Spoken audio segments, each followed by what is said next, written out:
Imigrasi Kaptiang ni Capang Panureksan Majeng Kewentenan wisatawan saneng anggen pisah kunjungan sejeroning mekarya ring Bali. Perindikan punika menjantan ngawenang pamikarya lokal.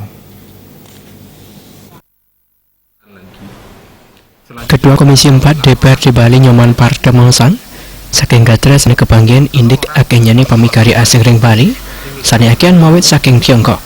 Pamikarya punika sane wenten ring Bali menjantan wenten sane legal tekep antuk bersyarat ipun. Nanging patut kangkenen yening wenten taler sane surat ipun lengkap, nanging pikaran ipun nenten adung ring izin sane wenten. Sane pinyake wantah pemikarya sane nganggen pisah kunjungan sejeroning mekarya. Angga imigrasi sane menjantan uning ring parinikan punika. Antuk punika Nyoman Parda Kaptiang manda imigrasi ning Capang Panureksan ipun majeng pemikarya asing ilegal sane ketarga wenten ring Bali. Atau kalau bisa diperpanjang hanya 1 bulan lagi. Selanjutnya setelah 2 bulan orang sudah tidak boleh lagi di sini.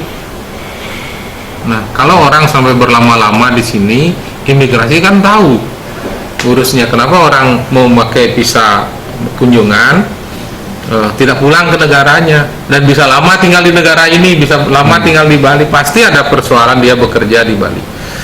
Harusnya dilakukan penindakan. Terus mereka semua mengusulkan tadi.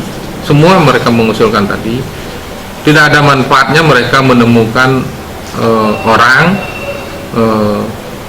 selanjutnya kalau tidak diproses hukum dulu. Mereka ini kan merasa terpojok juga.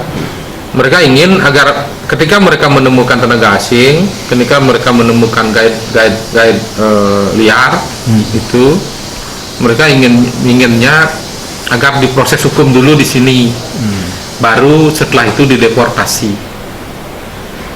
Mereka juga menyampaikan masa ada orang yang sudah di blacklist bisa sampai di sini.